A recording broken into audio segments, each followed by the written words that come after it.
কর্মী নিয়োগ শুরু করল টেসলা।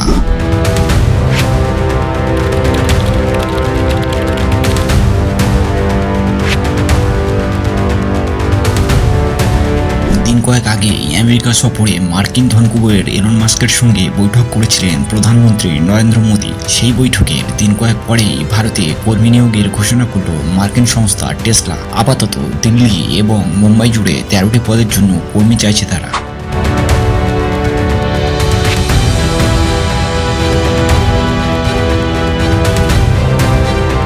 দীর্ঘদিন ধরেই ভারতে কারখানা তৈরির পরিকল্পনা ছিল মাস্কের। গত বছর লোকসভা নির্বাচনের আগে শোনা গিয়েছিল ভারতে আসবেন টেসলার উচ্চ আধিকারিকরা। কারখানা তৈরির জন্য বেশ কিছু এলাকা ঘুরে দেখবেন তারা। সব মিলিয়ে ভারতে কারখানা তৈরিতে $2 বিলিয়ন বিনিয়োগ করার ভাবনা রয়েছে টেসলা। নির্বাচন চলাকালীন ভারতে মোদি মার্ক সাক্ষাৎ হতে পারে এমন খবরও শোনা গিয়েছিল। তবে শেষ পর্যন্ত ভারতে আসেননি টেসলা কর্তা, তার বদলে তিনি পাড়ি দেন চীনে। সেই নিয়ে জল্পনাও শুরু হয়, তাহলে কি ভারতে বিনিয়োগের আগ্রহ হারাচ্ছে টেসলা?